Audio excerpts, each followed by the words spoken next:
मेरा नाम मुफ्ती मोहम्मद अकबर कासमी है। मैंने अलविदे की नमाज़ अपने शहर में अदा की है और अल्हम्दुलिल्लाह जामा मस्जिद में, शाहजमाल में और जितनी बड़ी बड़ी मसाजिदें हैं और जो हमारे अतराफ़ हैं जैसे तहसील है, तमाम जगहों से ख़बरों को मौसूल करने के बाद हम इस नतीजे पर पहुँचे हैं कि अल्हम्दुलिल्लाह हर जगह सुकून और इत्मीनान के साथ जुमातुल विदा अदा की गई और ख़ास तौर से हर नमाज में और हर इमाम ने अपने मुल्क में अमन और शांति की दुआ की। और यही नहीं बल्कि पूरे मुल्क में और उन लोगों के लिए भी कि जो लोग इस मुल्क में अमन और फ़िज़ा को ख़राब करना चाहते हैं, उनके लिए भी दुआ की कि अल्लाह ताला ऐसे लोगों से हमारी हिफाजत फरमाए। दूसरी बात, इस बार कुछ नया देखने को ये मिला है कि कल से और अर्ली मॉर्निंग सुबह से जब मैं कभी भी 10 या 5 बार मोबाइल को खोला तो हर जगह शुरू में यही आ रहा है कि भाई सड़कों पे नमाज़ पढ़ने पर ज़बरदस्त तरीके से पाबंदी, छतों पे नमाज ना पढ़ी जाए। तो जब शासन का आदेश हो चुका है और हम लोग भी इस आदेश को पालन करते हैं और करते हुए आ रहे हैं, ये रिकॉर्ड है और कि जब भी कोई शासन का आदेश आया है तो हमेशा मुसलमानों ने उसकी पहल की है और हमेशा उसको बरोएकार लाया है और उनको ज़िंदगी में दाखिल किया और अपने अमल में लाया है। लेकिन ऐसा कुछ देखने को मिला कि प्रशासन की तरफ से माशाल्लाह एक अच्छा इंतज़ाम था ताकि कोई बदनज़ीमी ना हो जाए, जो शासन का आदेश है उसके मुताबिक नमाज हो। लेकिन एक ऐसा लग रहा था कि पता नहीं क्या होने वाला है। एम्बुलेंस भी खड़ी थी और फायर ब्रिगेड गाड़ी भी खड़ी थी, चारों तरफ पुलिस गाड़ियाँ खड़ी थी। भाई जब हमें आदेश दिया जा चुका है कि भाई सड़कों पे नमाज ना पढ़े तो लोग नमाज नहीं पढ़ेंगे। हमारे शहर के मुफ्ती साहब ने लेटर पेड पे जारी कर दिया कि प्रशासन का आदेश और शासन का आदेश है कि लोग सड़कों पे नमाज ना पढ़ें, तो सब लोगों ने उसको फॉलो किया। लेकिन क्या मतलब ये ज़रूरी था कि इस तरह से पूरे इंतजाम करना? एक तरह से मैं समझता हूँ कि भाई हम सब लोग पालन कर ही रहे थे और करते ही रहते हैं और कर ही रहे हैं, तो क्या ज़रूरी इतने इंतजाम करना? बहरकैफ प्रशासन का अपना एक रोल होता है, वो चाहते हैं कि किसी भी तरीके से कोई माहौल खराब न हो, उनका एक अपना नजरिया होता है। लेकिन ये इसके पीछे कुछ न कुछ तो राज है कि एक तरह से एक समुदाय को इतना उनको ज़हनी तौर से डेमोरलाइज कर दो, कमज़ोर कर दो कि वो अपने आप मतलब ज़हनी तौर से वो कमज़ोर हो जाए। भाई हम लोग तो असबाब के एतबार से भी कमज़ोर हैं, लेकिन हमारा खुदा कमज़ोर नहीं है। हमारा खुदा जब चाहेगा, जैसे चाहेगा जालिमों को बदला ले लेगा, चाहे वो जालिम कोई भी हो। दुनिया में बड़े बड़े जालिम आए और वो चले गए, लेकिन मेरा खुदा वो अरहमुर रहमीन है, वो सारी चीज़ों को देख रहा है। और हम सब लोग अल्लाह से यही दुआ करते हैं कि अल्लाह ताला हमारे मुल्क में अमन और फ़िज़ा कायम हो, और यही दुआ करते रहेंगे और करते करते इस मिट्टी में चले जाएंगे इंशाअल्लाह। मेरा नाम मोहम्मद इरशाद है। आज रमज़ान मुबारक के पाक महीने में लास्ट जुमा अलविदा के दिन लाखों मुसलमानों ने जामा मस्जिद पर नमाज़ पढ़ी। अल्लाह रब्बुल इज़्ज़त के बारगाह इलाही में दुआ की कि हमारे मुल्क हिंदुस्तान के अंदर अमन व अमान कायम रहे, शांति कायम रहे और हमारा प्यारा मुल्क हिंदुस्तान तरक्की मुल्क याफ्ता कायम हो। और दुआ की कि हमारे यहाँ जो मुल्क के अंदर जो गंगा जमुना तहजीब है वो कायम रहनी चाहिए, यही दुआ की। और आपके माध्यम से कहना चाहता हूँ कि अलीगढ़ में पहली बार के पहले जामा मस्जिद के अंदर पौने 7 बजे 6:45 पर नमाज होगी और दूसरी नमाज ईदगाह पर 7 बजे होगी, पुरानी ईदगाह में 7:15 बजे होगी।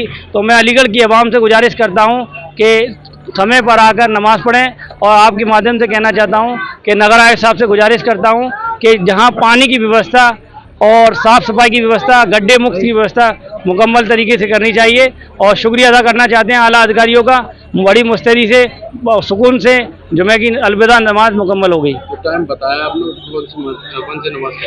ये ईद उल फित्र की नमाज का बताया है। जो ईद की नमाज है जो हर साल पहले ईदगाह पे होती है, इस बार कन्वर्ट किया गया है। पहली यानी 6:45 पर जामा मस्जिद पर होगी और 7 बजे नई ईदगाह में होगी और पुरानी ईदगाह में दूसरी शिफ्ट में 7:15 पे होगी। तो इसलिए आपके माध्यम से कहना चाहता हूँ, अलीगढ़ की आवाम को से कहना चाहता हूँ कि अपने सुकून से, मोहब्बत से त्योहार को मनाएं। त्योहार मोहब्बत और मोहब्बत भाईचारे का पैगाम लाता है। मेरा नाम हाजी शफीक है और मैं बहादुरी राष्ट्रपति पुरस्कार नॉमिनी हूँ।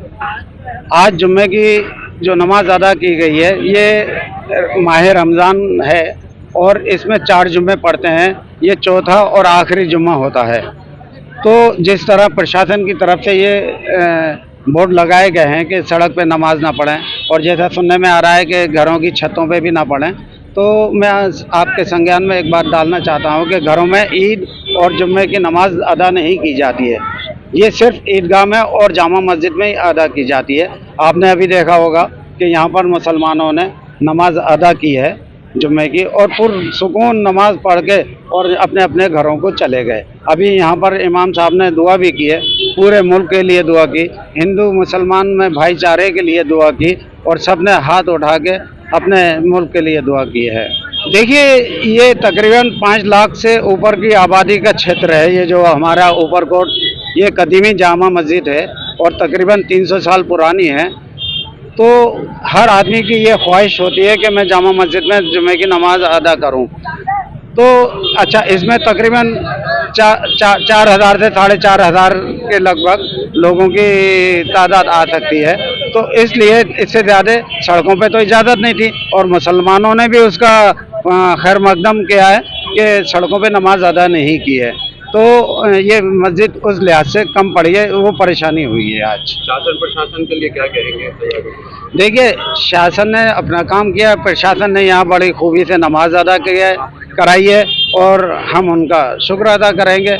और किसी तरह का कोई भी बात नहीं हुई। आपने देखा कि सब लोग नमाज पढ़ के अपने अपने घरों को चले गए हैं। देखिए, आज अलविदा की जो नमाज है, उसमें हमें सभी का सहयोग, क्षेत्र के सभी संभ्रांत लोगों का सहयोग, सभी तबके, सभी मजहब के लोगों का सहयोग मिला, जिस वजह से हम आज की नमाज जो है सकुशल और बिना किसी विघ्न के संपन्न करा पाए। इसके लिए मैं समस्त अलीगढ़ के जितने भी हमारे रहने वाले हैं उनका बहुत बहुत आभार व्यक्त करता हूं कि जो उन्होंने सपोर्ट हमें होली में दिखाया या पिछले जितने भी जुमे की नमाज में दिखाया, और आगे आने वाले समय भी हमें उम्मीद है कि ईद की जो हम नमाज है वो सकुशल संपन्न कराएंगे पूरे शहर में। देखिए, इसके लिए पहले जैसे मैंने बताया, शांति समितियों की बैठक कर करके जितने भी संभ्रांत व्यक्ति हैं उनसे बात कर करके सबको समझाया गया, और सब में संदेश दिलाया गया कि ये पुलिस प्रशासन की जिम्मेदारी है कि उनकी नमाज में किसी प्रकार की अड़चन ना आए, और जितने भी लोग जो सड़कों पे नमाज पढ़ने को विवश होते थे उनके लिए हमने अल्टरनेट व्यवस्था की गई। उसके अलावा स्पीकर्स के माध्यम से, पोस्टर्स के माध्यम से